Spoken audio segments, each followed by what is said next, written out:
dans le jardin du château de Vouvavert. Trois roses rouges se balançaient à la brise légère. La première, rouge carmin, dit à la deuxième: oh, cher ami, vos pétales sont de toute beauté. Quoique... pourriez-vous m'indiquer le nom de votre coiffeur? Si celui-ci s'est encore coiffé. La deuxième, rouge cinabre, dit à la troisième: oh, mais vous me ressemblez.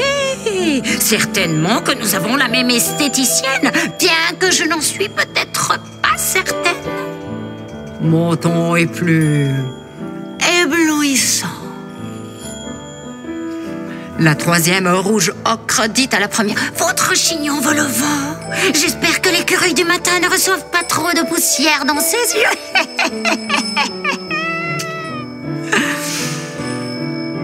Ces trois fleurs aux magnifiques couleurs, bien qu'amies, étaient jalouses les unes des autres. Elles souhaitaient être suprêmement superbes, de la plus belle teinte rouge.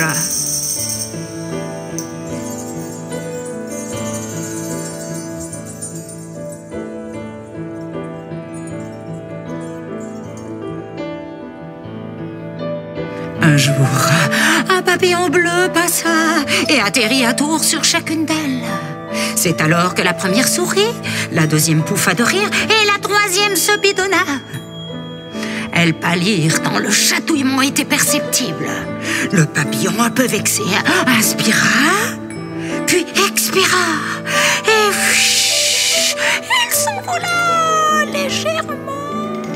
Mais fut emporté par le vent, proche des épis de blé doré, non loin du jardin de fleurs oranges qui se balançait en soufflant paisiblement. Une perdrix grise surgit aussitôt de son nid bâti en bordure du champ. Elle demanda au papillon s'il était repu ou affamé, car elle avait cuisiné un repas succulent. Le papillon bleu la remercia et lui énonça qu'il devait filer au plus vite pour retrouver sa famille. La perdrix lui offrit une petite provision de graines de tournesol pour sa route. Et en souriant un peu ironiquement, elle lui souhaita tout le meilleur pour son retour.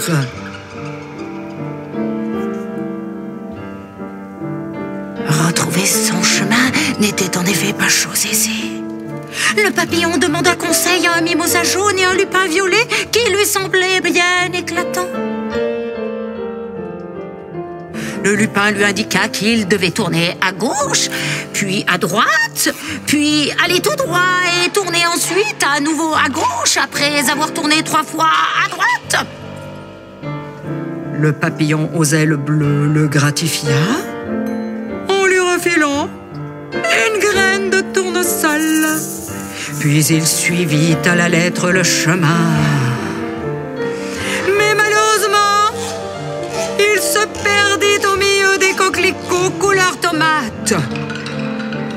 Il consulta les coquelicots et le chef de la troupe d'un rouge vif le signala de tourniquer autour du champ, de passer ensuite sur la gauche, puis après avoir emprunté la piste, poursuivre tout droit.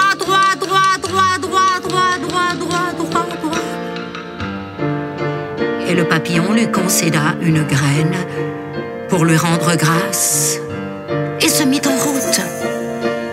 Mais le pauvre se perdit et fut sans aucun repère.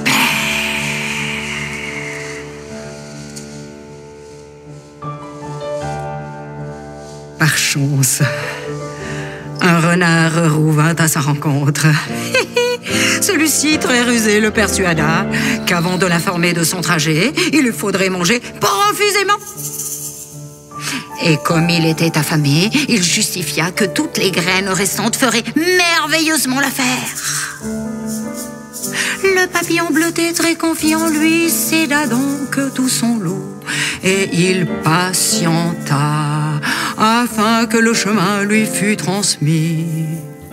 Cependant, lorsque le renard fut rassasié copieusement, il s'endormit. Et le papillon eut beau battre des ailes, lui crier dans les oreilles, le renard roupillait à point fermé.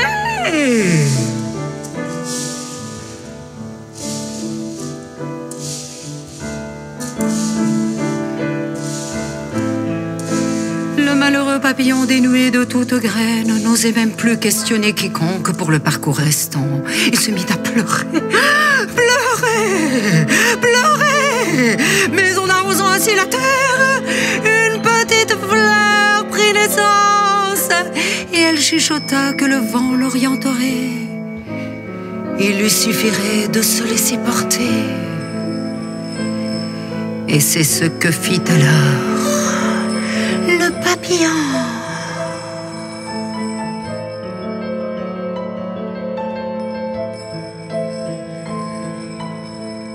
Et il débarqua ainsi, enfin, au jardin du château de Vauvert. Et à son arrivée avec désolation, il fut surpris de constater que les 3 roses rouges n'avaient plus de pétales, que le vent les avait tous emportés. Et en découvrant les roses ainsi démunies, le papillon larmoya à nouveau. Et là, de la terre humectée, une mignonne fleur apparaît. La tendre fleurette lui conseilla de loger au palais de Vauvert. Et elle lui confessa qu'au jardin du château, tous les pétales rouges, grenats profonds des 3 roses s'étaient envolés dans le vent. Les autres fleurs s'en étaient habillées.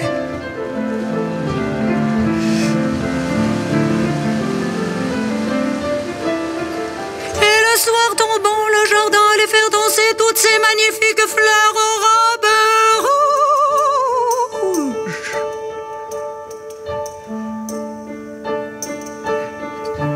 C'est ainsi qu'au crépuscule, la chorégraphie des fleurs rouges se mit en lumière.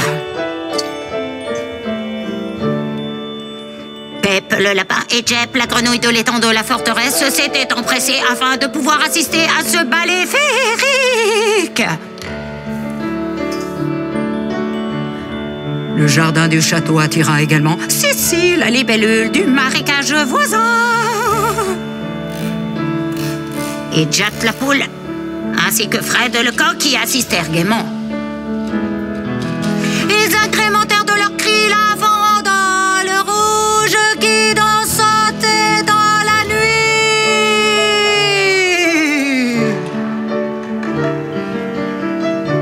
Frico et Nafuta, les écureuils, blottis dans leur nid feuillé, admirèrent du sapin le plus haut le fabuleux spectacle peint de rouge carmin, cinabre et ocre.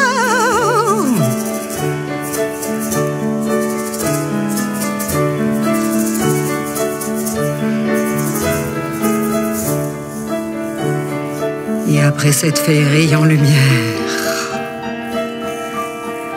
par amabilité, toutes les fleurs restituèrent les pétales rouges aux 3 roses.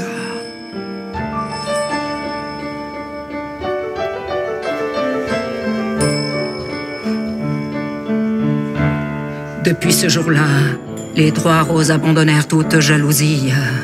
Elles régnèrent avec une complicité inouïe. À chaque fois que l'une ou l'autre avait besoin de quoi que ce soit, elles s'allouaient le meilleur d'elles-mêmes.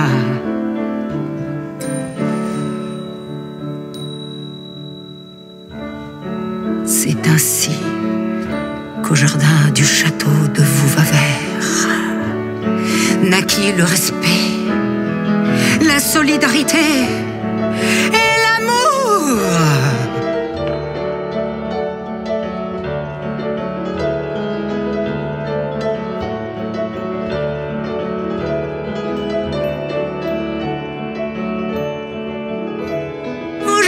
De Vauvert, il y a un papillon bleu et des fleurs magnifiquement vêtues, carmin, cinabre et ocre. Leurs capes volent au vent et leur élégance attire tous les animaux des bois voisins. Ils font alors tous ensemble. Et les trois roses splendides et majestueuses dansent, dansent la polka. Et même la valse, et valse, valse au jardin du château de Vauvert, au jardin du château